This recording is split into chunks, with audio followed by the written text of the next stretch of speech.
What? We're starting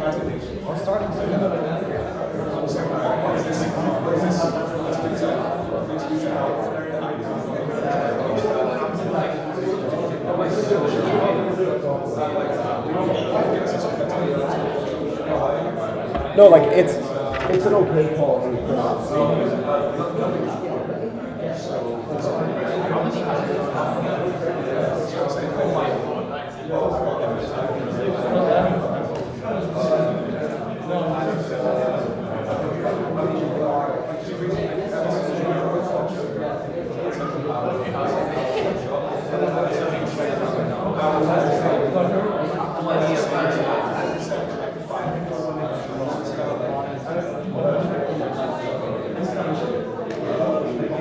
Okay, hello everyone. We're going to get started within about 5-8 minutes because we're waiting on something to arrive first. So, in typical CompSoc fashion, we're starting 10-15 minutes later than we actually said we would. That's just part of our brand image at this point. But we'll get started very soon. So, thank you for waiting.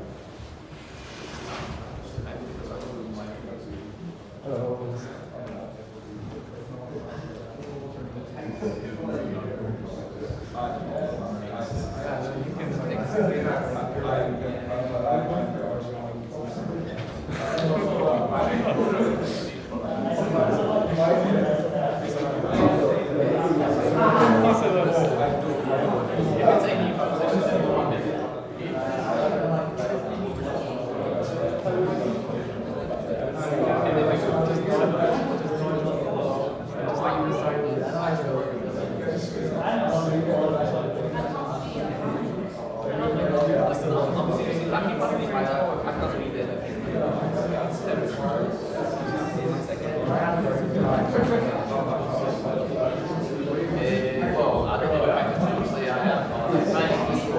Yeah, some point during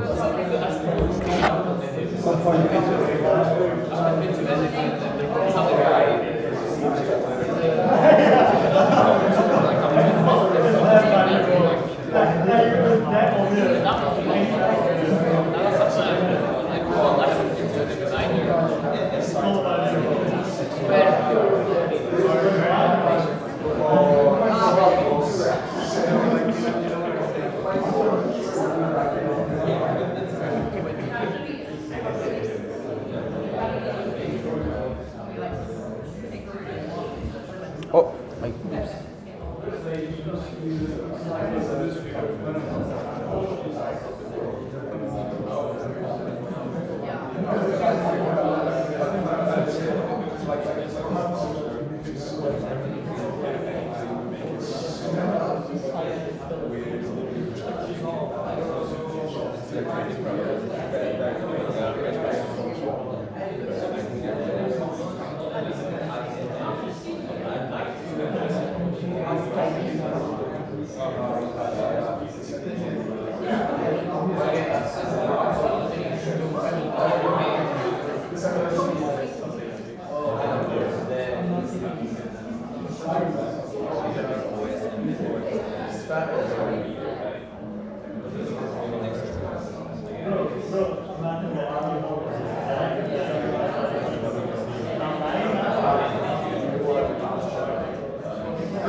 Hello everyone. Thank you for coming. Today, as you probably know, we have our EGM elections. So that is Treasurer and TechSec. I'm going to preface this with we currently have no applications for TechSec, which is slightly early. We do have like 6 for Secretary. So it's not like we don't have people running, but we don't necessarily have anyone running for the technical positions. So if anyone's interested in just work there, most of the job is honestly working with Google Workspace, and every year you help the install the website. That's the main job, and also dealing with sending certificates here and there to her. But other than that, you two are past TechSec and past TechSec. How great is the job? Exactly. So even if you haven't applied today, we do strongly encourage you to apply because we really do need the TechSec. And yeah. So, but before we get to all of that, I'll give you the kind of structure of today. We are also live streaming, I forgot to say. Very janky setup, as those of you IRL can see. It's a laptop with a snowball mic because we forgot to pick up the camera and the microphones. But that means that anyone that's not able to come here today, they can also vote online. So we're going to start off with Dr. William Connor's talk on domain, then followed by pizza should be arrive at 7. Yes. And then take the time for that, and we'll roughly start with elections, around about 1/4 to 1/2, depending on time. And yeah, and with that, I will hand over to Dr. William Connor. Thank you very much. So, hello. Some of you may know me. I have been a lecturer here for a couple of years now. I say have been because I won't be a lecturer here starting from July of this year. So, if you talk about TCS with me, either last year or the year before that, that's the only opportunity you would have had to take a look at the university undergrad. Except for one thing that I will mention at the end of this talk. This talk is sort of a bit of a canon for the lecture series that TechSec is running in March, so I will talk about that at the beginning. So originally I had planned this talk to be a sort of very short introduction to some of the concepts involved that I would then talk about in more detail in the lecture series later on. But well, I have a lot more time now because the other speaker pulled out, so instead we'll make it a leisurely stroll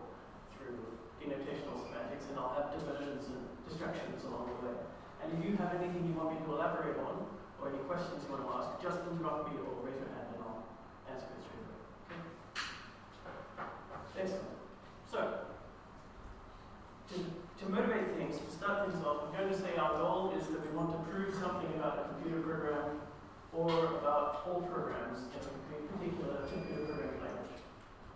Now, you could ask why I want to do that. And I could give you the answers, which I put in my grant proposals, which is, oh, you know, there's lots of security vulnerabilities and bugs, and they cause huge amounts of money, lost, and livelihoods damaged, and people's lives could be in danger, and there's all sorts of reasons why we care about reliability of software, and that's why we need to prove the program's correct. But really, the reason is because I like maths, and I like computer programs, and I like to combine these things, and that's interesting to me. And that's really why I want to do this, okay? And that's hopefully why you want to do this as well. So, but in order to prove anything about a computer program, we need some mathematical understanding of computer programs. So we need to be able to describe in mathematics what a computer program is and what a computer program does.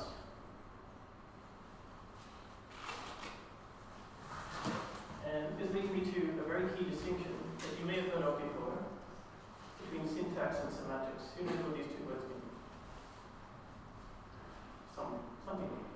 They both come from Greek, syntactikos and semiotikos in ancient Attic pronunciation, but I'm not sure what it is in modern Greek. Syntactic means how it is arranged, right?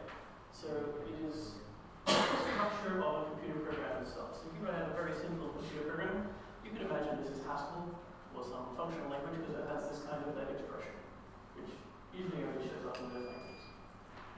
And I say let x be something in something, and that's the top level of my tree. And then that tree has two children. The first child is 42, which tells me what the value of x is, and the second child is an addition expression. And that itself has two children, x and 10. So we have a tree structure that describes the computer program. Right? And there's a whole process in a compiler that usually takes this computer program that you've written in text form, in source code form, and converts it into such a tree. Right? We don't care about that process here. Right? That process is called parsing. It's an entirely separate thing that we don't care about right now. So we're just assuming that we have a tree structure for our computer program already. Okay? And that's what we'll call the syntax of our computer program. But what does the semantics of a computer program mean? What's the meaning of semantics?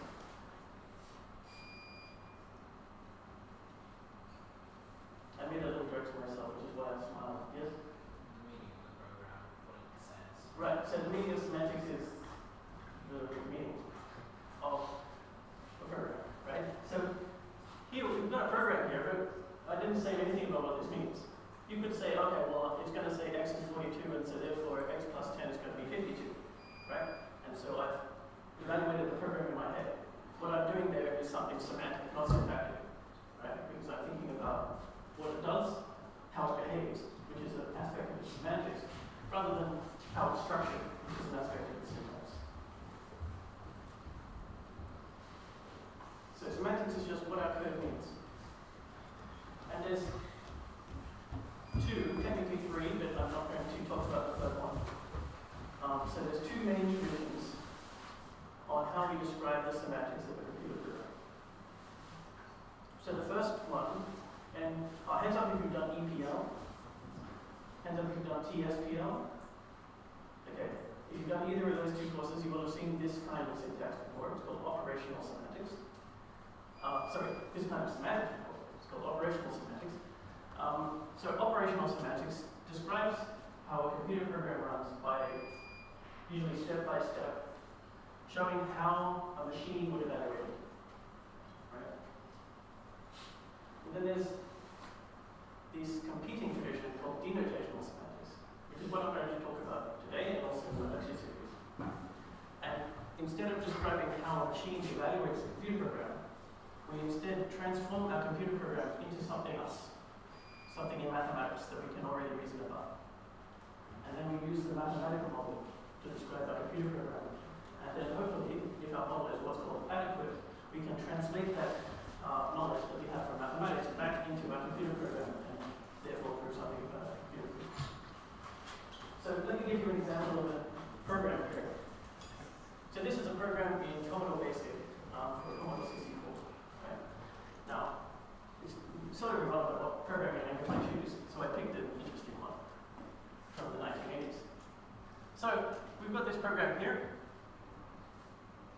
Just have a quick look at this program. You can tell me what this program is. What's the meaning of this program?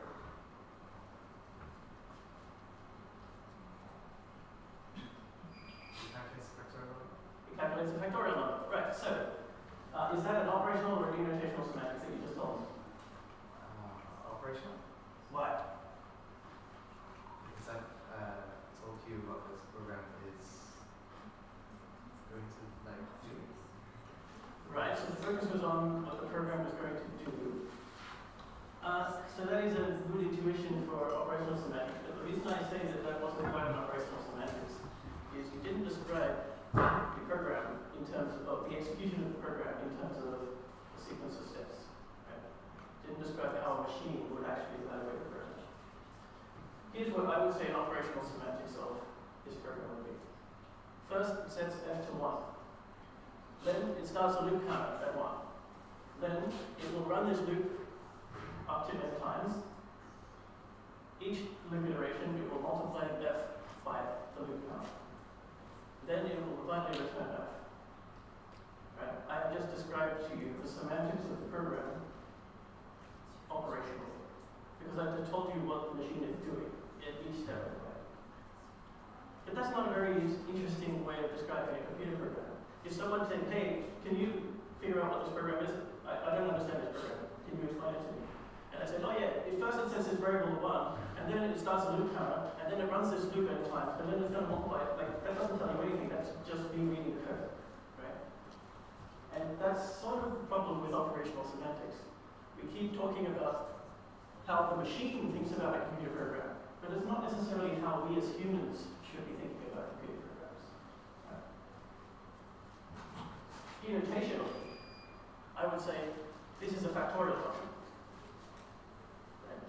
Specifically, this is a function. I'm saying this is a computer program, but what it's actually computing is a function. And we know what a function is mathematically, because it is about functions. Right? Now I can talk about functions I know.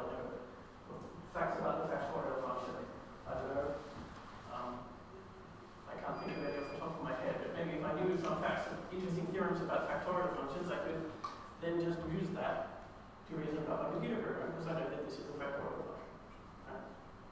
Another example, we'll get to a bit later. I think I have one on this slide. Yes. So the other thing is, it's important to keep both of these notions in our head. When we're talking about semantics of a computer program, it doesn't do just to have an operational semantics, and it doesn't do just to have denotational semantics. Operational semantics are great when you want to implement a programming language. Because when you're going to implement it, you need to know how is the machine going to actually execute this thing.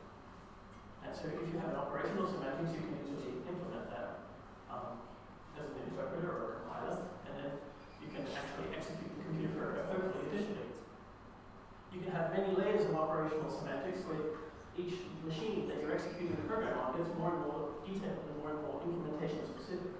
So you could go from a high-level machine that just sort of transforms syntax into a low-level machine that has like stacks and memory and pointers and things like that, and then you can start talking about really low-level implementation details. And you can show that all of these operational semantics coincide, and then therefore your compiler is correct, right? That's traditionally how we would show compiler programs. But operational semantics are just what the machine thinks of the computer program. It's not really good for humans thinking about a computer program. So if a human is to think about a computer program, we need a denotational semantics. The denotational semantics, we need to construct some sort of proof that says that the operational semantics, what the machine's actually doing, the denotational semantics that we actually think about, they're somehow the same, right? Or at least equivalent. Although, for some reason, I'm getting a spam phone call. I will not answer it.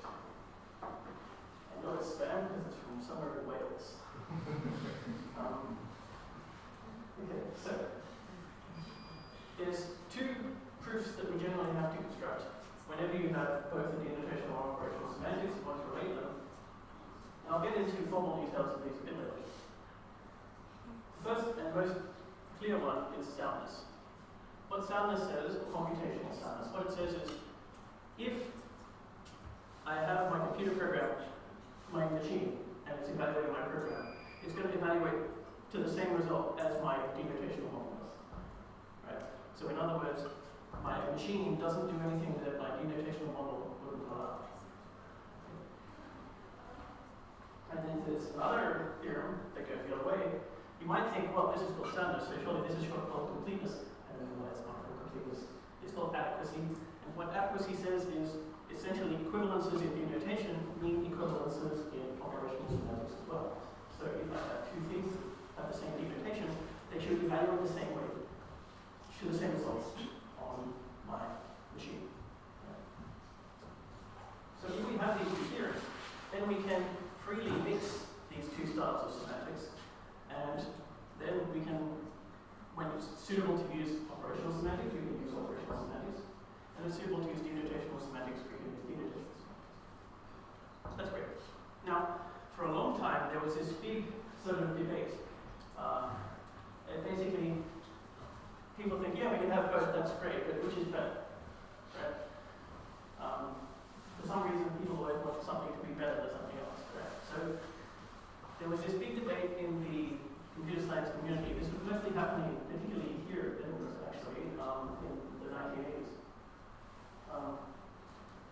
Basically,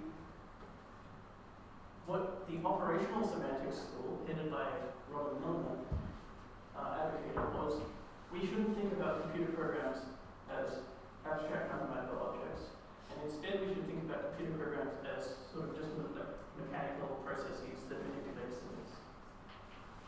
And so, for example, an operational semantics in the style of Millman would just take an expression in a programming language, take a step of evaluation, and translate that into another expression in the same programming language. And it will continuously translate expressions in syntax. We're staying in the syntax of the programming language the whole way through until it finally reduces to a single language. Right?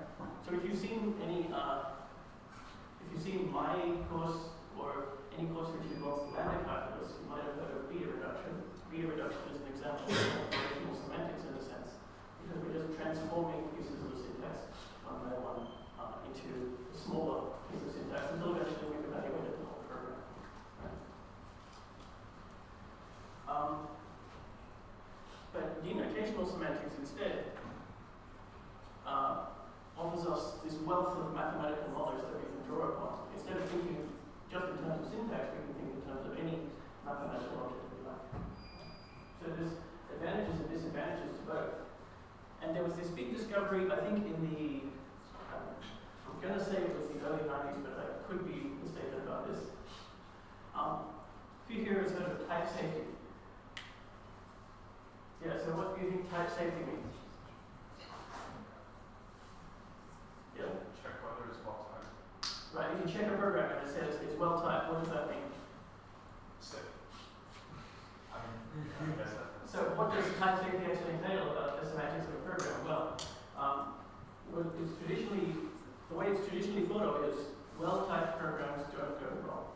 What they mean by don't go wrong is that basically the program will always have another step to do, or it will evaluate to completion. And if you evaluate the program one step, then it will preserve the type across that evaluation. Right? So the types don't change as you evaluate the program, it's just going to stay the same type the whole way through. This means that all well-typed programs will either continuously run forever in a long chain of well-typed programs, or they will eventually stop. Right? And there's never a point where you just get to a state where it's like it's a meaningless program that doesn't make any sense. Right? And it turns out that this coincides, type safety coincides with the denotational semantics concept called type soundness. And this was this proof that was done in the 80s. And so people thought, oh, we don't need to use denotational semantics in complicated mathematics anymore to prove type soundness. We can just do this simple thing in operational semantics and we're done. Progress and preservation, that's it. Right? And this was like a revelation to a lot of people. And so people thought, okay, that clears it up. operational semantics is better. We don't need denotational semantics anymore, and TSPL don't teach denotational semantics, or at least not much. But now people have sort of come around to realize, wait a minute, I think we threw away a bit too much when we threw away denotational semantics. Turns out there's a lot of things in denotational semantics that are really useful, and we shouldn't have abandoned them completely. So, the other distraction that I want to mention about this is that this whole debate between operational and denotational semantics kind of reminds me of another debate that happened about 50 to 60 years earlier between mathematicians, between the formalists and the intuitionists and the legalists. So, does anyone know about this dispute? It got very personal. There was a bunch of mathematicians, Hilbert among them, who believed that mathematics was just a game of pushing symbols around, right? So it doesn't, like, if I do a proof on a piece of paper, or I do some calculations on a piece of paper in mathematics, that doesn't mean anything beyond, if I have this symbol followed by a plus followed by this symbol, then I get that symbol. And we just have some symbolic rules, they're arbitrary rules, we just make them up. And we can just follow these rules and shuffle symbols around, and that's doing mathematics, right? According to formalists. Now you might have felt from my description that I was being a bit derogatory of formalists because I don't believe in the formalist tradition, but intuitionists believe instead that the process of mathematics was a mental construction that happens over time. And when you communicate mathematics to others, you are replaying that construction in other people's groups. And that construction, you could argue, is the denotation, right? So it's a little bit closer to the denotational semantic side of things, at least in my opinion. Okay, so these two intuitions I gave you about operational and denotational semantics are very high level, they're not formal at all. So let's try and nail it down a little bit more. We have these things called semantic brackets, right? These things. We put a computer program in between these brackets, piece of syntax, and we get the semantics out. Now, it depends on the programming language, what this tree looks like, and it depends on the programming language, what this range of this function looks like. Right? So it really depends entirely on what we decide to do. There's one requirement that is non-negotiable about this function, and that is that it has to be what's called compositional. Anyone guess what compositionality means?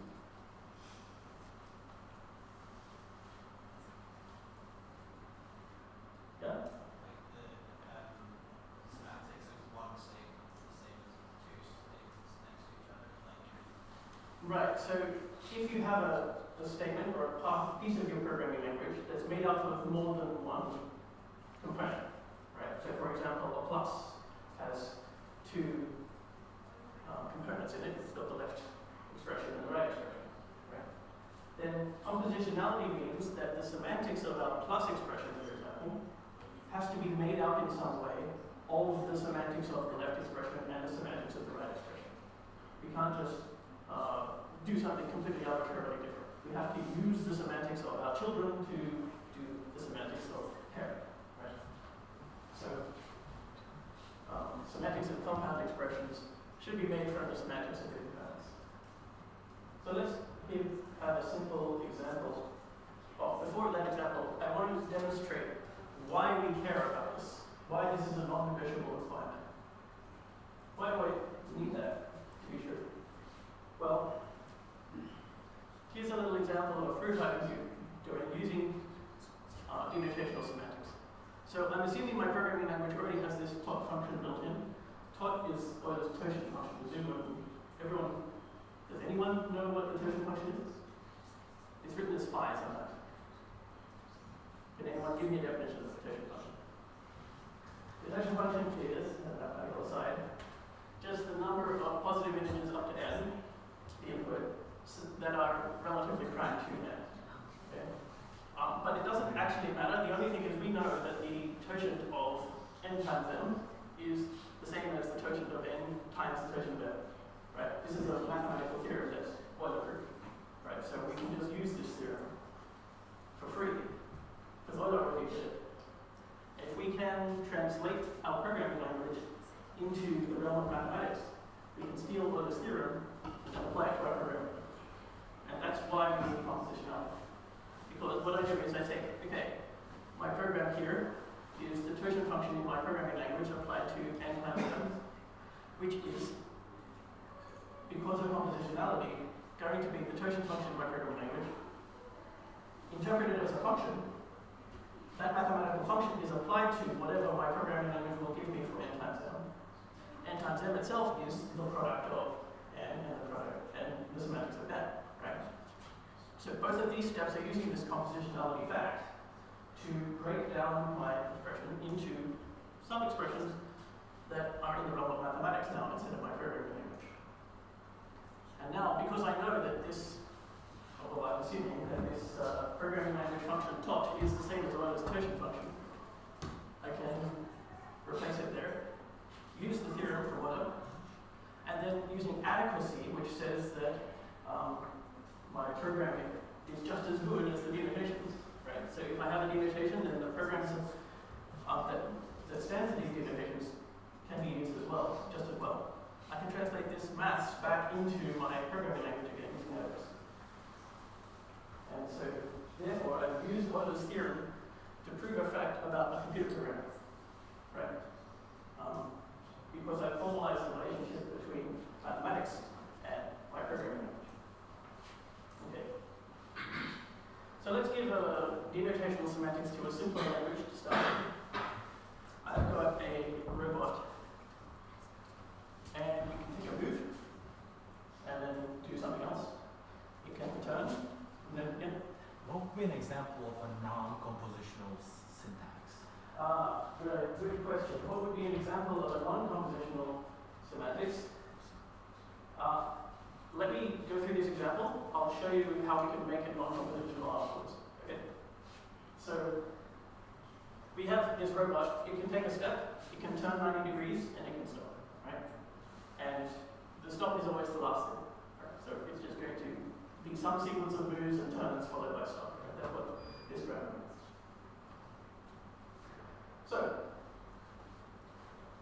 our semantics, denotational semantics, is the function from this robot program to 2D vectors, right? Which is going to be its final position in the space that it's in. So stop is easy enough. If we just have the program stop by itself, its final position is just going to be the origin because that's where it starts. Okay? If we take a step and then run R, then using compositionally, we have to use the semantics of R, right? The stop component of our program.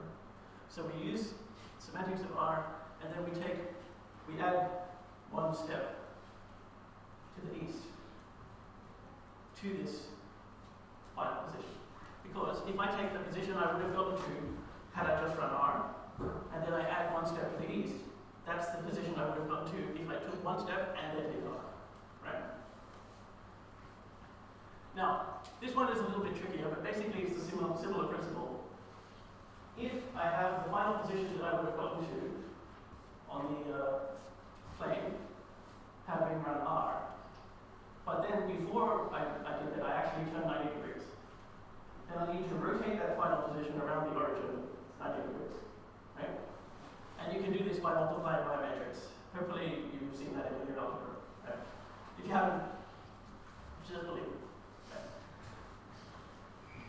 Okay, so using some basic linear algebra facts, I can now reason about the movement of this robot. Right? I've translated everything into linear algebra, so now it's just linear algebra.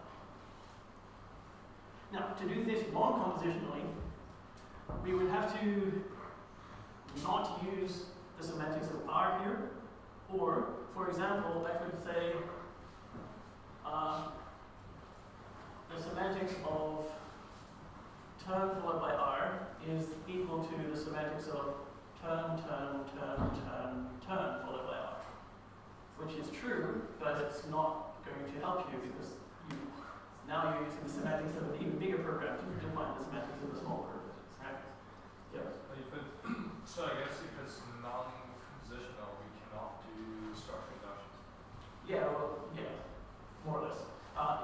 if it's non-compositional, you end up with a situation where you can't reason locally about any piece of computer program. You have to look at the entire program in order to see what happens. Right? Because if you just look locally, well, that might be correct locally, but then some non-compositional transformation above it could have completely changed the meaning of this program and you wouldn't know. So you can't just look at a single piece of the program, you have to look at everything in order to know that it works. And in particular, operational semantics are basically never compositional. So you always have to look at the entire execution of the entire program from start to finish. Which means you end up having to do a whole lot of horrible inductions to predict it. But, so, that's a very simple example, but it shows that we really just pick whichever interesting facts we're interested in about the meaning of our program to choose the semantic domain. So here I'm only interested in the final position of the robot. I'm not interested in what steps it actually takes to get there, or what path it took to get there. Right? So the semantics here is just a 2D vector. If I wanted to have the intermediate positions of the robot, then I might have to have some sort of list of positions, or some other semantic domain, depending on what I'm interested in. So we have to make these decisions on a sort of case-by-case basis. Okay, so now let's do something a little bit more complicated. I've got arithmetic expressions here. So, what's the semantics of arithmetic expressions? What semantic domain should I use?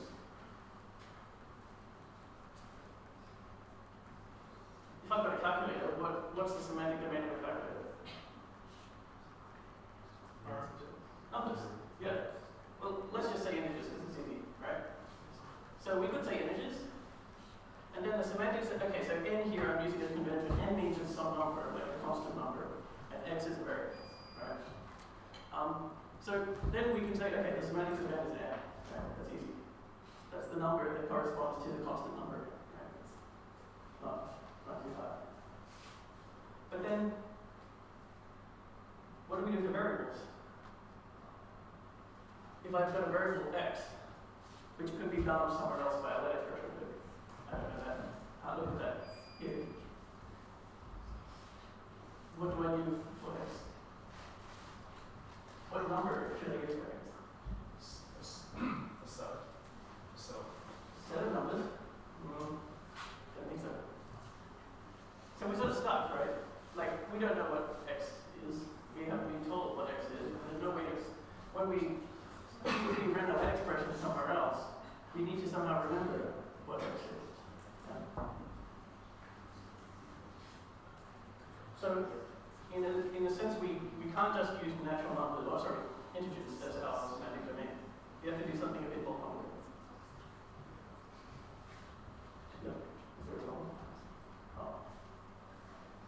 So, if integers aren't good enough for our semantic domain, what is? What should I change it to? What is? Yeah? Types maybe? Types?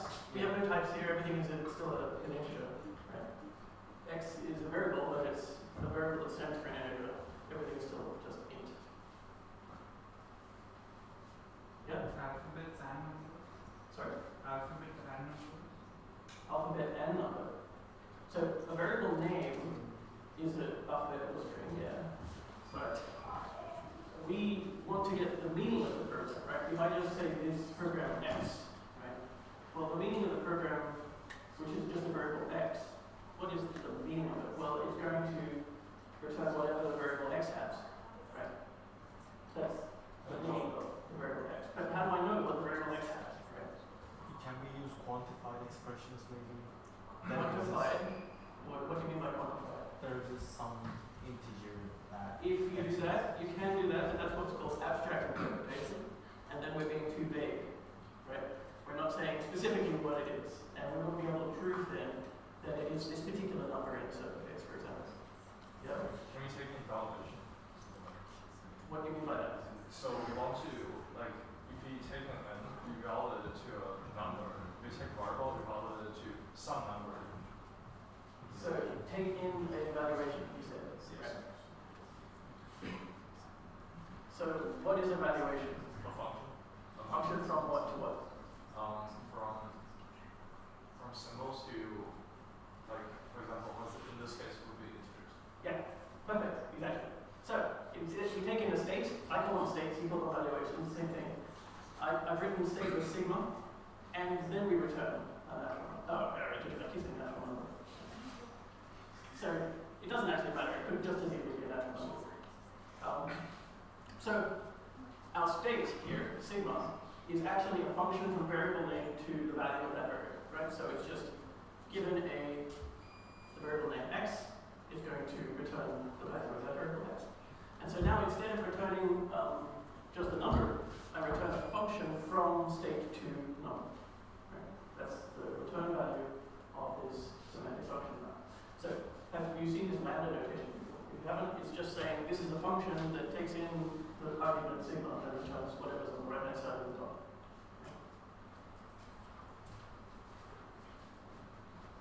So now we need to define the semantics of addition and multiplication. And, well, we already know how to add and multiply integers.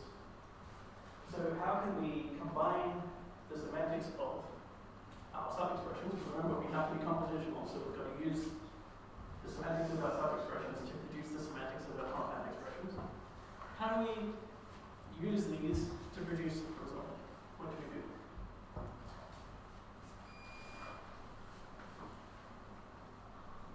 I can't just add them or multiply them, because this is now a function, right? E1 is now, the semantics of E1 is now a function, the semantics of E2 is now a function. So what do I do to combine these functions into a function? Put in more Greek letters. Put in more Greek letters, yeah. Or we need to pass in sigma. Pass in sigma, yeah. You just pass in sigma to these two functions, we get the integer results. And then what we do with it, well, we add multiply, right? So this is what's called pointwise addition of these two functions, pointwise multiplication of these two functions. Okay? What do we do with let? So in an operational semantics context, the way we deal with let is a bit different. What we do with let is we say, okay, well, take x, and whenever x occurs in E2, replace it with E1, right? Do a substitution on the expression. We don't do substitutions at all in denotational semantics. Basically, it shows up every now and then, but it's not part of the semantics of most programming languages in denotational context. So what do we do instead? We have to use the semantics of our components. So we have to use semantics of E1 and semantics of E2. Now,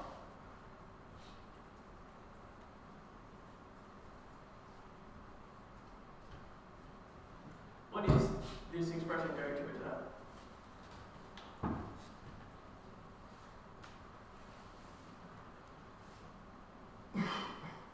Yeah? Right, so that sounds very operational, but yes, you're right. It is returning equal value of E2 in a certain sense.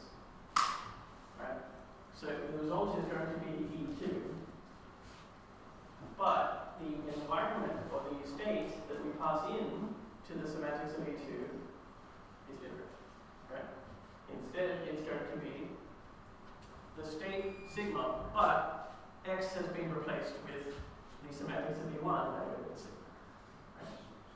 So this is just some syntax I made up. It's not a substitution, it's just adding a new mapping to a function or replacing a mapping in a function.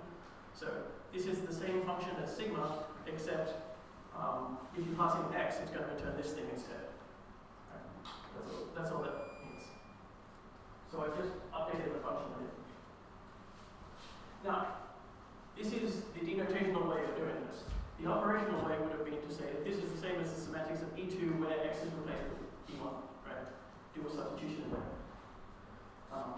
But we don't do substitutions in this context. So now we have the semantics for our arithmetic expressions. Now, this is not too hard, I hope, but it's about to get a lot hard, right? But probably not in the context of this talk, but rather in the lecture series that I've had.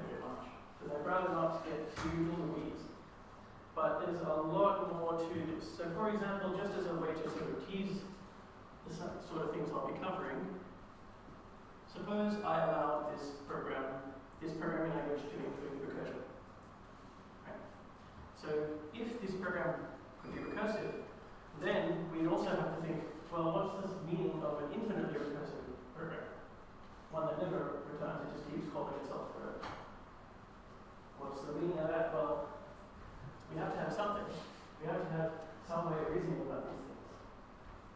Turns out this is an extremely difficult question to answer, because mathematicians for generations were only ever interested in recursions that were well done.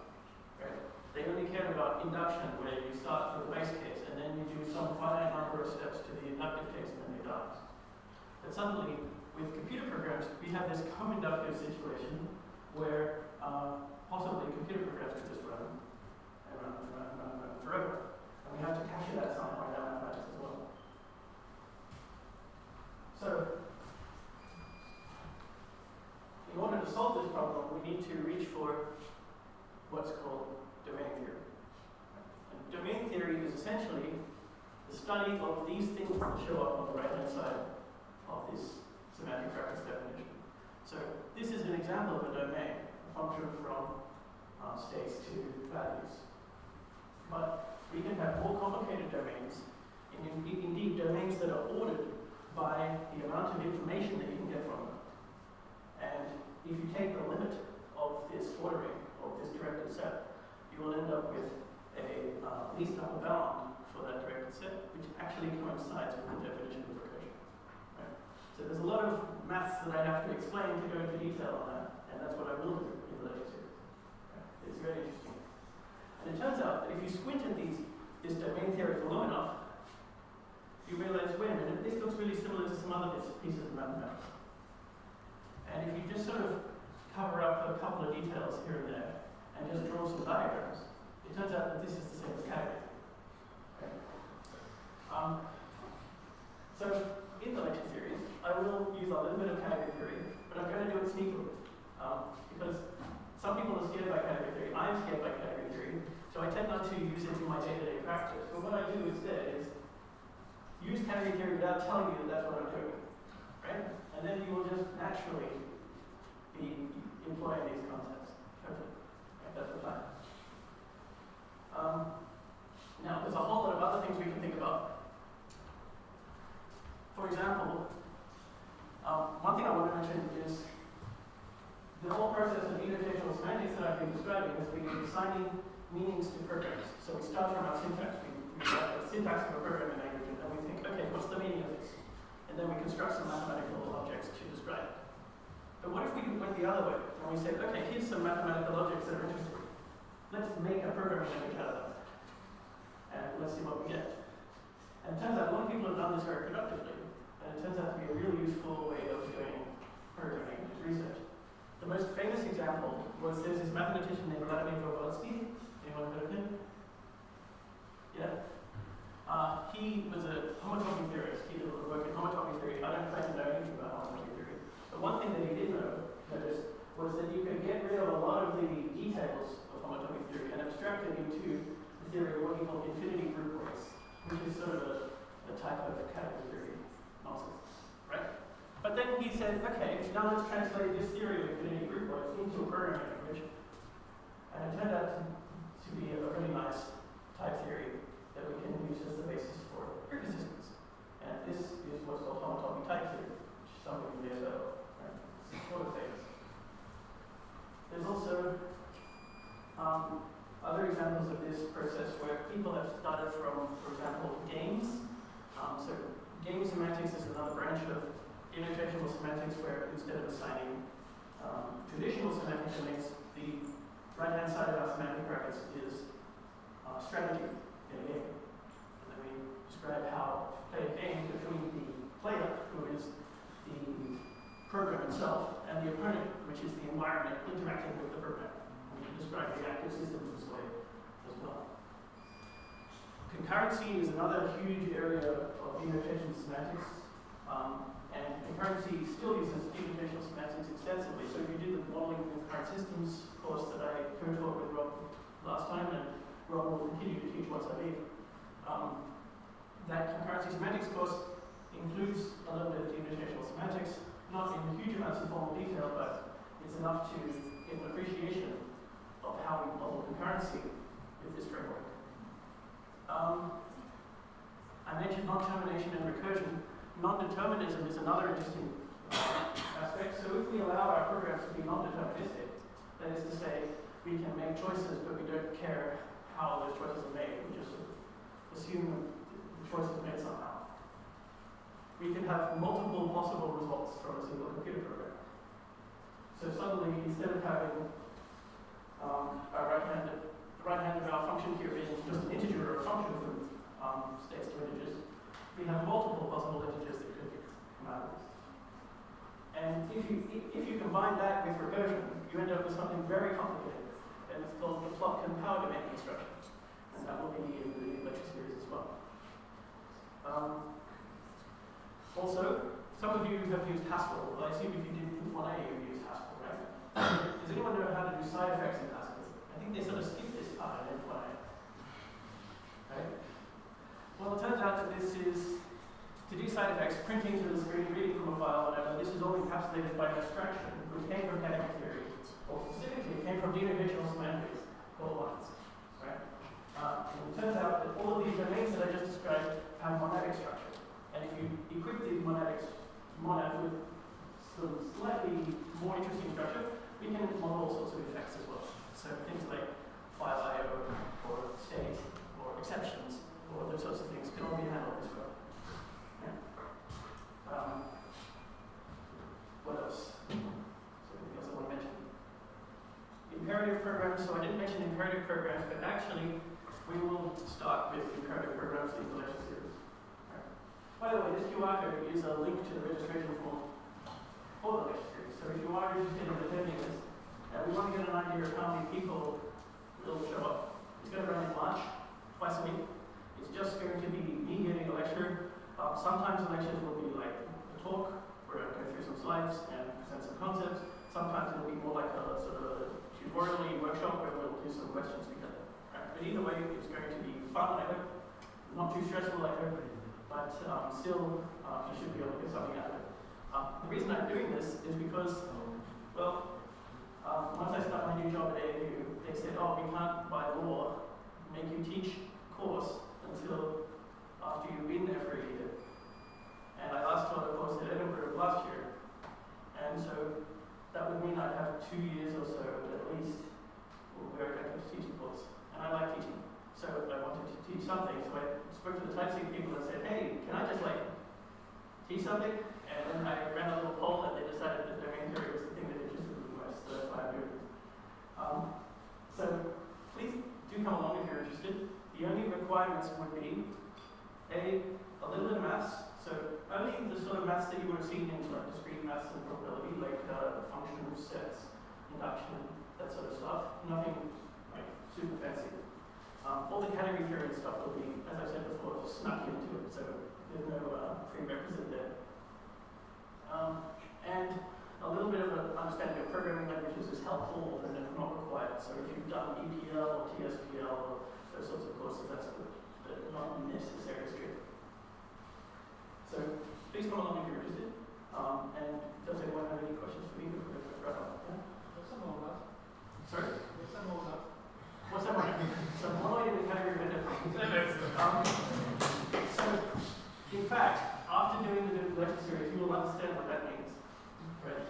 So the thing is, with the Haskell definition of a monad, they give you these two functions and a bunch of rules that describe the interaction of these two functions. But that doesn't tell you what monoid in the category of differences means. It doesn't relate to that description very well. If you do this course, you'll learn enough monads to be able to actually explain what monoid in a category of differences means. At least that's what I heard. But I also disapprove of this kind of dismissive answer where people say, oh, it's monoid in a category of differences, what's the problem?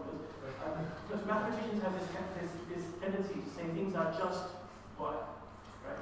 X is just y. And what they mean by just y is that y is sufficient to describe all of x, right? But what it sounds like to uninitiated people is, you're an idiot, x is just y, right? So how can you be so stupid to think that there is anything more complicated than that? And it puts people down, it makes them feel bad. That's not what mathematicians mean, but that's the effect of it. So I dislike this kind of language. Yeah. What time are these? We haven't sorted out times yet. It'll be basically, if you register for it, then we'll try and coordinate with everyone who registers to try and find a good time to do it. It'll be twice a week. Like 9 to 5? It'll be during the time of like reasonable hours of waking, yes. Okay, alright. That's hopefully good. I'm not a morning person, so hopefully not the morning, but we'll see. Whatever we can arrange. But if we can.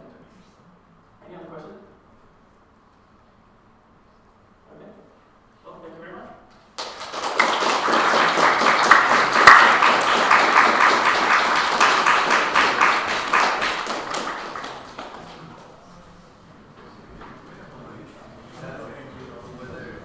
Okay, so pizza hasn't quite arrived yet, but there are drinks at the back. It should be arriving any minute now, so we'll start piling in pieces at the back. And again, if you want to run the TechSec CompSoc, please someone run.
more selected.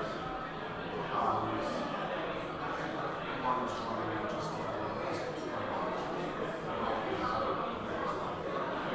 so it's a decent market, especially considering the oil prices.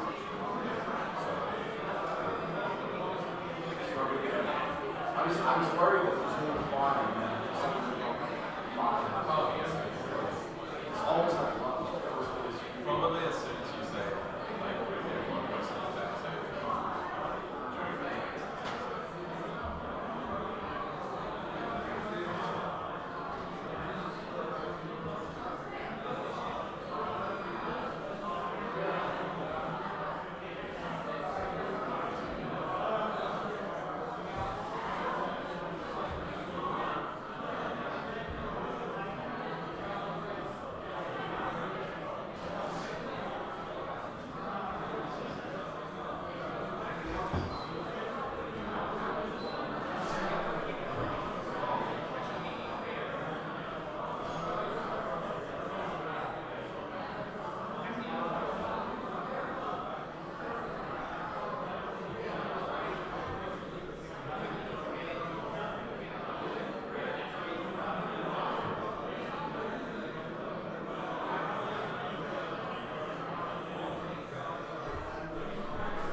Did you like change this?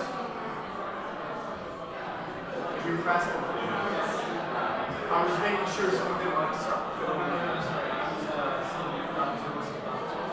Nah, that's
really like this.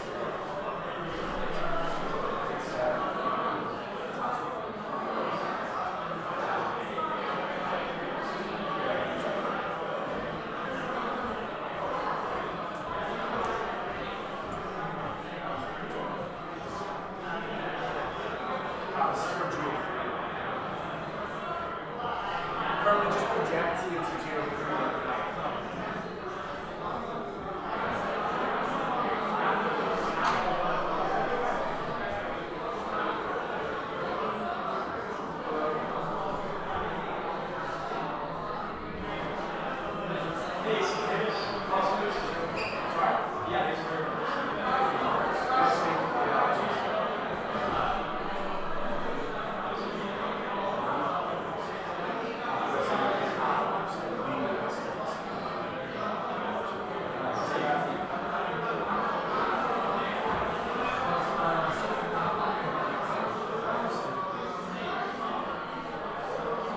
So I think it would be a good addition.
Can you give me the list of names?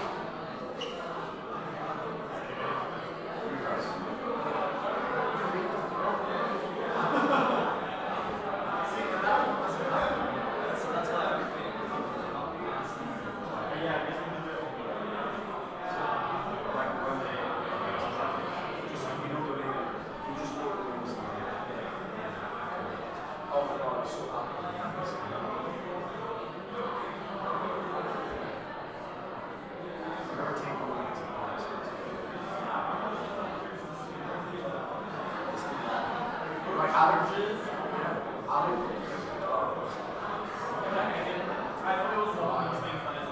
Yeah. No, like, allergies, like, oh, fine, it's like, your brain allergies.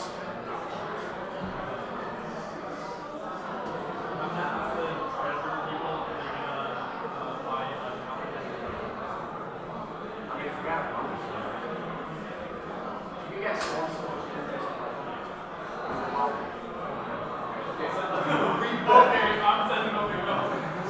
yeah, it's just so random as company will buy it.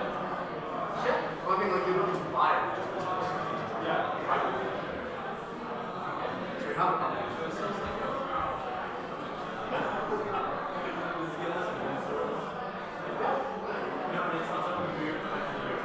No, it's not. Also, if you like have a weird sponsorship plan or something, the reality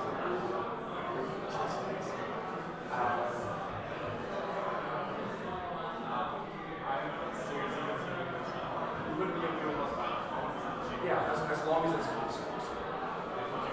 Oh, because that's our investment. Yeah, if you get it, you're responsible. And I want an hour of it each week. I just want to play with it.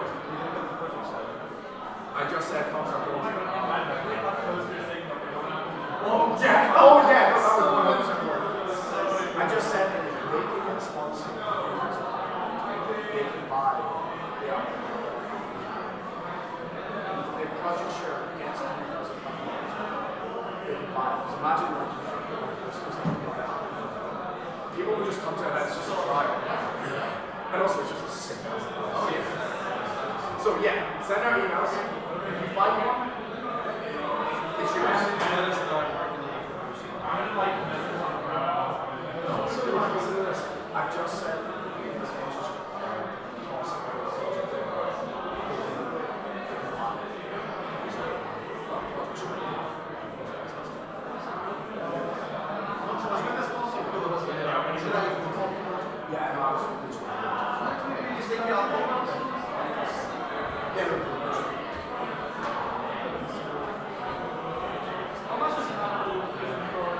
my custody because I'm the president. I'm like actually make sure that it's safe. Thank you so much for the compliment.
links and tips for courses. I hope you have used it in the past. If you haven't, this is a new chance to learn. Sorry about how long there is how long. We also used to have a Google Drive where you collaborated on past paper answers or uploaded notes like your cheat sheets for exams for future students taking the TechSec course. Unfortunately, Google Drive has been not used very often. Many people don't know it exists. It also requires you to have Google Again, which is kind of shy. So we are shutting it down. We also used to collaborate on past papers using the web. That's all gone and going in past because we're launching Better Informatics File Collection, which is a service where you can share notes and collaborate on past papers without having to use Google Drive. That's the whole point here, and I wanted to spread it and get awareness because despite it being true that cramming in past papers is a bad idea for studies, it's also true that it's a good confirmation for what you study, and having model answers that other people have provided for a past paper is going to be really beneficial for studying things together. So it's just it's a service with a lot of pages for each course, where some exam papers are PDFs and people have uploaded things as well that you can also use. Plus a tips section at the top if you have recommendations for other people taking the course in the future or other things. The service has a way to answer each question specifically. So it's very slick and nice, is what I'm trying to throw out here. You can show your answers, you can vote down or up other people's answers for a past paper, and it's individual questions. And yes, a request for each one of you is to just help grow the database if you have any notes from last semester that you want to share, or if you have a paper that you did well in and you want to share an answer, we can welcome you. And just use it for revision whenever you have the time. So just remember the domain, which is files.betterinformatics.com. Awesome. Thank you. That's it.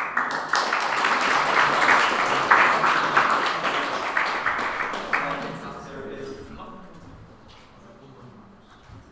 an announcement, a small one from Sigmund. Hello, I'm here to run the vice president. No, just joking. Sigmund is running a cybersecurity CTF competition this weekend. It should be from 3 p.m. to 3 p.m. And so you can have a team up to 6 to register for the competition. And that the CTF platform also is part of the bigger At5 event. So there is also a CTF final on 16th March, and followed by that, so the top team in the club will be invited to that. Followed by the finals, there will be a one-day conference on the 17th. The venue is planned to be Euclid, and for the course, it's going to be online. We got some talks lined up,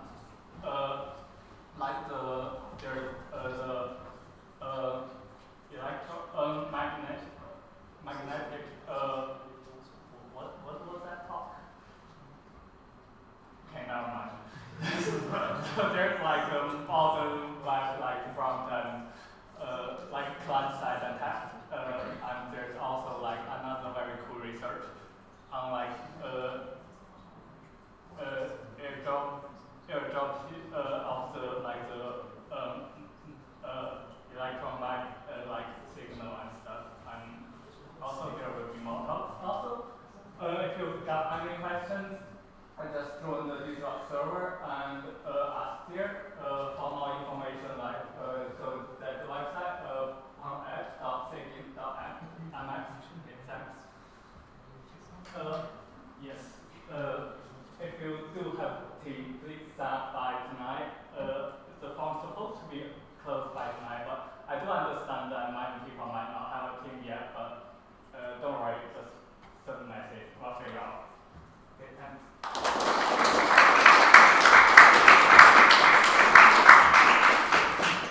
Right, since 6 are making announcements, I just wanted to really quickly say that in a week's time at 5 p.m. in Appleton Tower Leisure Theatre 3, there is a talk by Rockstar Games.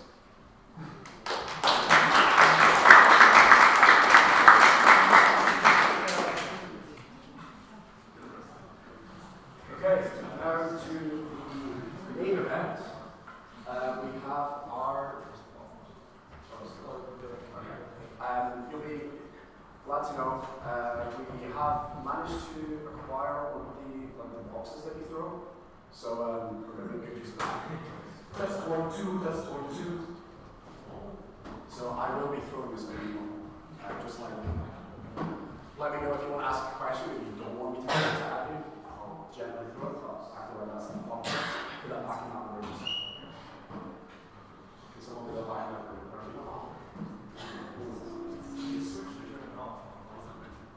There is. Yeah.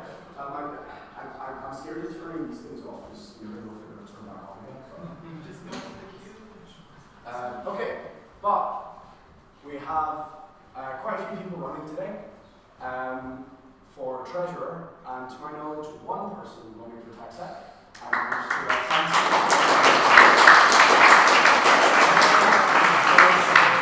Does anybody want to challenge them? We will get to that. We will get to that later. First, we're going to do treasurer. And as we are calling you up to give your talk,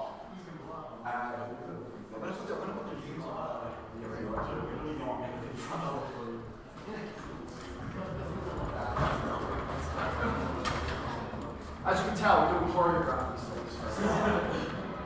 So as you come up to give your talk,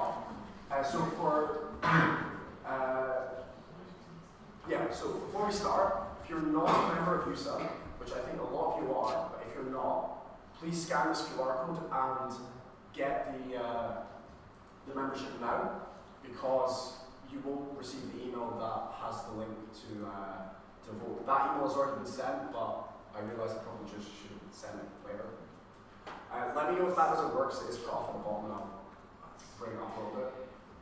Does it work? That one should be fine. The other one isn't. If you do have a membership, you should have already received a book, which doesn't work yet because we haven't opened it. But if you haven't received that email, it means you're not on the membership list. So please do it. But that's an important note. If you're not affiliated with the University of Edinburgh, that means you don't have an email that ends with ed.ac.uk. Come and find me, because you won't be able to sign into the form, because we have to figure out ways of limiting people, and we just limit it, so you have to access the University of Edinburgh email address. So now, let's start with treasurer. So each speech will be 3 minutes long. Once everyone has spoken, there will be time for questions with the Q. Now, we've got a list of people that have already sent us, so we're going to start with that, and then anyone that hasn't officially run, come up, you will take your name, and then you will give your speech. And then once everyone has had their turn, we're going to move on to the Q&A. So, and then for TechSec, each speech will be 1 minute long. Once everyone has spoken, there will be time for questions. Again, please someone run. It's not scary, we swear. We have had someone bravely put himself up. So now it's time for the treasurer speeches. And can we get Ryan up first?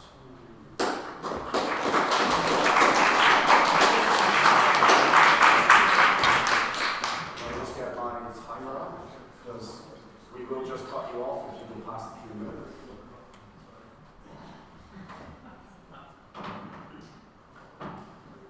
Right, Ryan, go. I'm Ryan Choi, and I want to be your treasurer. So I want to start this speech off with a promise. I will not send inappropriate pictures of Ben Shapiro or anything like that in the CompSoc Discord ever again. That is the first thing I'm promising.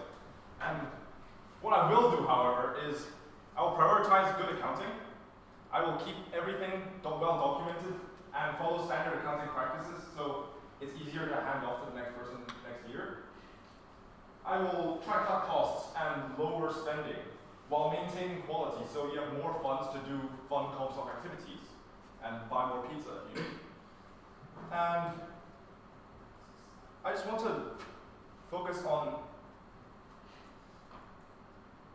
maintaining the quality that we already have. And why I'm a good candidate. So I'm on the logistics committee of Hack the Berg. I'm in charge of doing the catering for Hack the Berg this year. And so anyone who's joining will be benefiting from my decisions. And secondly, I'm involved in SIGs, in QuantSig and SIGINT for the past semester. I've gone to the weekly hacking sections and the weekly meetings for QuantSig. And that means I'll know where to allocate the funds. And I'll try to join more SIGs this semester. I'll participate in more activities and go to more events so I will have a better picture of what's happening. Third of all, I have a job. I'm employed. And being employed and doing my schoolwork and working on other stuff on the side has given me good experience in managing my time. And my experience in managing and budgeting is pretty good for being a treasurer. And last of all, I'm applying to become a certified accountant in the summer. I'm going to take the accounting certification to be a CPA, like certified public accountant. Yeah. And I'll be able to use my accounting knowledge in dealing with CompSoc money. So that's great. And thank you, and please vote for me.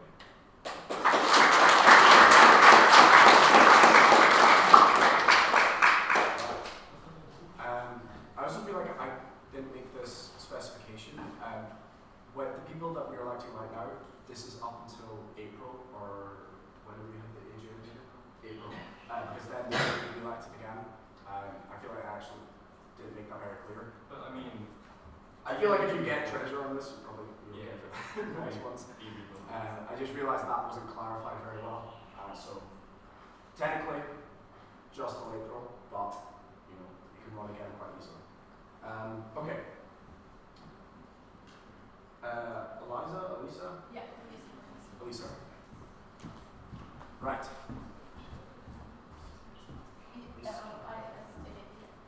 Hi everyone, I'm Elisa, I'm a first year computer science and math student. I'm also a course rep, so some of you might have seen me there. Why am I giving this speech for a treasurer? Isn't a treasurer supposed to be someone who's just dealing with numbers, right, doing accounting? No, so this is not what finance is. If there's one thing I learned when I was taking classes in business, actually two things. One of them, do not take classes in business because you don't learn anything. But the other thing is that finance is not just about numbers, right? When you're dealing with finance, you're dealing with your money. You're dealing with the money that is going into the society and you're dealing with the money that's going out to the society. So when you're looking at the money that's coming in, you want to find good companies that are funding the society. And CompSoc already has some funding, some companies who are funding them, so I will help maintain these relationships with these companies consistent so that we are sure to always have the finance flowing in every year. And I will not just be okay with this, I will also try to find more companies who can finance this, because there's always more companies who are willing to invest in societies who are active and actively participating in computer science, informatics, and CompSoc is one of the largest computer science societies of the university.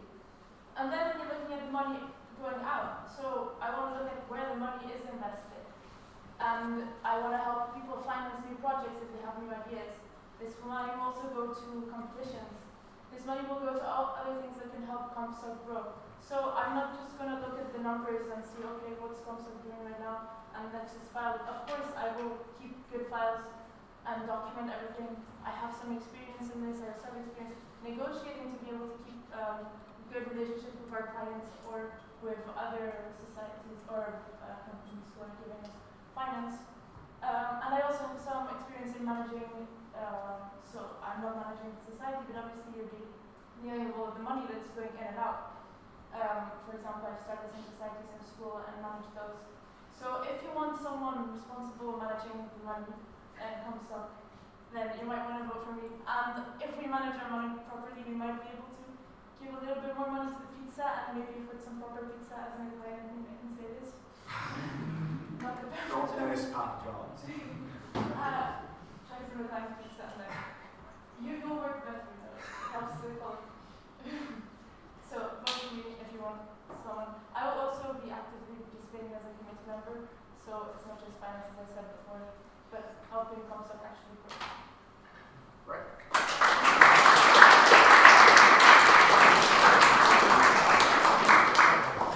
Right. Now, Alex. You're up. Let's go, Alex. When you're ready. Hi, my name is Alex Juhust. I'm running for treasurer. He's one of the best candidates. So I'm very interested, very passionate about economics and finance. But of course, this is extremely relevant to the role of treasurer because it's all about economics and also managing financial statements. So I read a lot of economic literature. I'm also doing Economics 1, so this is on top of my degree itself. I'm doing the courses extra credits because I'm studying maths and computer science, so this is aside from that. I'm also heavily involved in the University Finance Society, UTIC, so I'm part of the quant team there as well as the beginner quant team. And also I'm an analyst for the technology, media, and communications sector, so I have experience writing reports in that regard, so I'm going to be able to produce a well-written financial report at the end of the semester for CompSoc. Also, I have previous experience in roles such as this because in high school I founded and was the leader of a mathematics competition initiative, so I orchestrated weekly practices for that, and I also planned trips to several places, including Warsaw, so that was, we had to travel there by train, I had to book hotels, I had to collect expenses from all the participants there, so I have knowledge in that regard. And finally, I'm also a member of the university triathlon team. This requires training twice a day, so I have a very busy schedule, and although that might seem like a bad thing, that has made me a very good planner and organizer. I have to plan my schedule very well, so this means I'll be able to plan and integrate this organization into my role as treasurer, and when I become treasurer, I'm going to do my tasks efficiently, and I'm going to do them effectively, so I'm going to efficiently. I just got this idea from our coach in that Thomas. This is much for me as it is for you. Hello, my name is Adonai. I'm a third-year computer science student, and let me see, my credentials sort of range from. So I'm currently treasurer of a society in my 3% club. So I am very good at looking after people's money and spending it. But I'm also very, very passionate about computing in general and also trying to make other people's dreams come true. And by dreams I mean, in this context specifically 6. So what I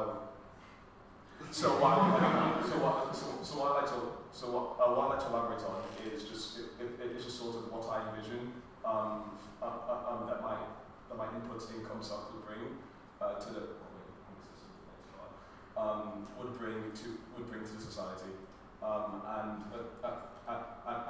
I think I myself have a pretty good relationship with other societies. I'm from uni, as I've been here for a few years, and I personally have pretty decent relationships with businesses and also people outside the university as well related to computing. So I think that the relationship that we have and the expertise that I have in the field would also help would also sort of help us acquire new things faster, as well as acquire cooler things, because CompSoc need cooler things essentially. And I also want to bring a lot of emphasis into the 6 where I'll be able to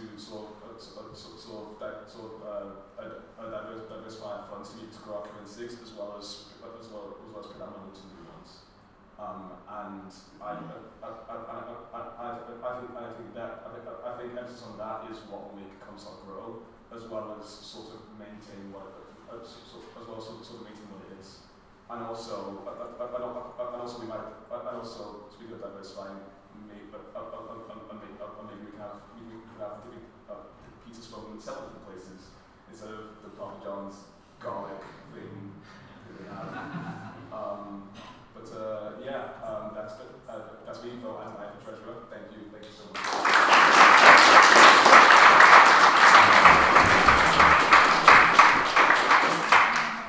Somehow you get 1 minute, not 3 minutes. Yeah, it's fine. Okay, I'm going to keep this short because everyone just wants to go home at this point. Hi, I'm Kat. I'm a third year. I'm studying CS and AI. So why do I think I'd be good TechSec? So I have a lot of experience in both backend and production systems, and from what I've gathered, this role is a lot about that, and also it's about making the Info website for the upcoming Info. So I have a lot of experience through my personal projects. So one thing that I do at the moment is I run a website for students at the University of Edinburgh to leave reviews on flats they lived in, so that if you have mice in your flats, such as me, you'll be warned in advance so that it won't happen again, and you can actually check that before you move into a flat to sell a lease. So I built the whole thing myself, so I have a lot of experience running the front end as well as the back end, making sure everything works, databases, all of that. If you want to know more about that, you can come and talk to me about it at the end. But yeah, I'm pretty confident that I have the experience it takes to be TechSec, and that's pretty much it. On to the show. In case anyone. Perfect. Yeah. Okay, I'm not aware of your name, so you'll have to. Hi, Cameron. Cameron, nice to meet you. Cameron, I'm going to keep this short because I had 5 hours sleep over the last 48 hours, mostly due to being on the roster in ranked and I always leave on the win. So that explains my commitment to the role, and if I'm losing in this is tech currently, then I will make sure to win. Also, I'm going to give you also have no idea what tech actually does. So head up, don't vote for me. If you do, don't just troll the committee members. Okay.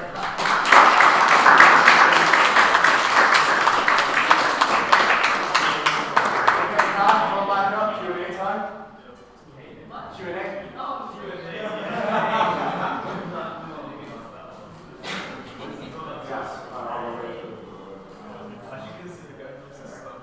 Okay, we're going to limit this to 5 questions. We are really overrunning the time. So, hands really high up if you want to ask a question. Okay, 1, 2, 3.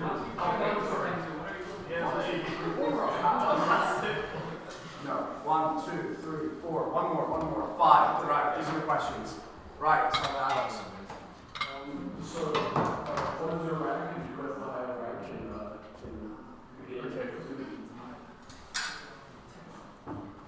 I'm bronze. Don't laugh. What was the question? More rank, come on.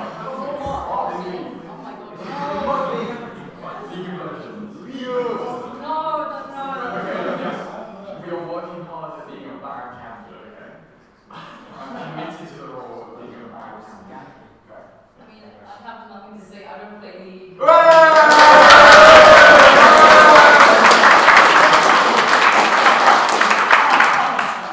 Very proud of that. As you should do. Right, who's next? Can you redesign the CompSoc website? Yes, sir. What's wrong with the CompSoc website? Yes, I know. I can tell you what's wrong with it. Yeah. It's like this markdown frame. What is it? What is it? It's 10 years old. You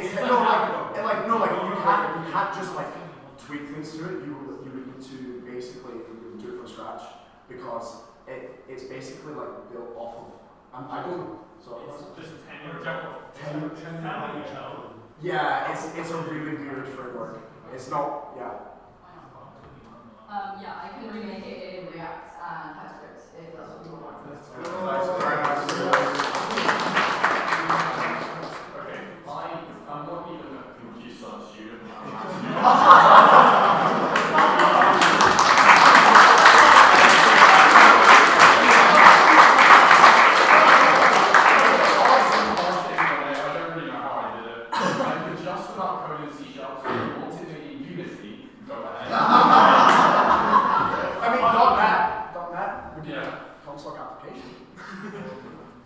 or find a way.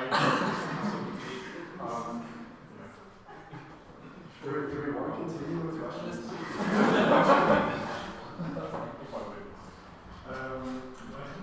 Following on from the previous question, I guess, what's your experiences with different tech stacks? I mentioned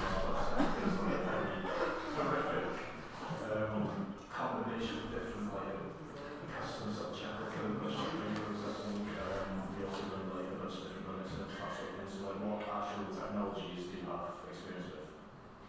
I don't think we need yours. I did mention I also got quite a bit of experience with Scratch.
Whoever's TechSec in the future can work on it and sort of remake it and not be lost in code that's like completely unattachable. If nothing is written, nothing needs to be rewritten.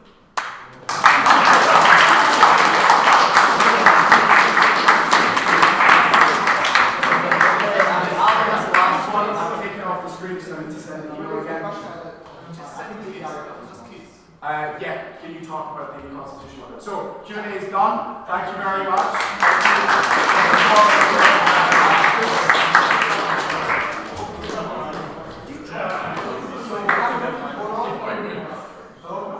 We have one more thing to vote on is the constitutional amendment. So EDI rep used to be an appointed position by School of Informatics, but then it somehow stopped being appointed by School of Informatics.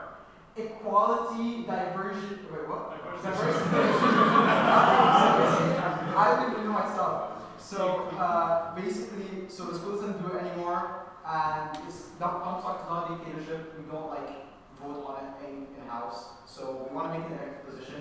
So Starting next AGM. Next AGM. So EGM. Next EGM. Next AGM. Oh, not next EGM. Next AGM. Next AGM. So anyone can be an EDI rep. That's it. Thank you for listening to me. Does anyone have any questions about that or is that? Yeah, so any questions? Okay, great. So, do you think it's a problem that not even the committee knows what EGM and AGM means? I think that's a hint problem. EGM is emergency grand meeting in AGM.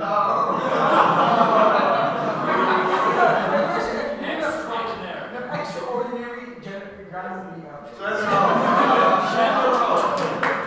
Emergency general meeting, annual general meeting. It's annual? Yeah. What did you think it meant?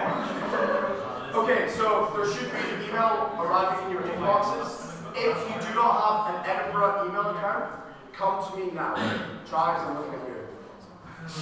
Form is now open.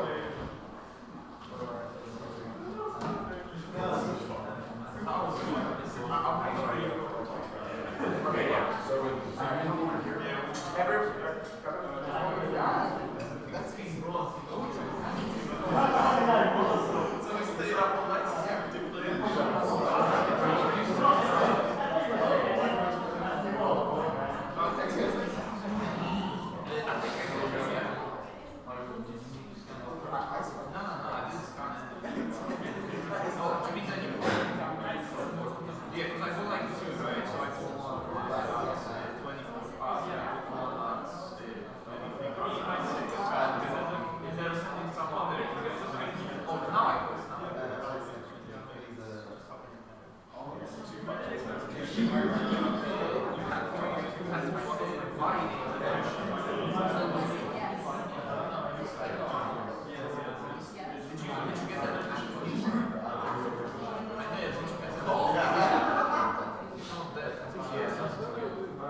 Kat is also TechSec. Thank you for all of the applicants.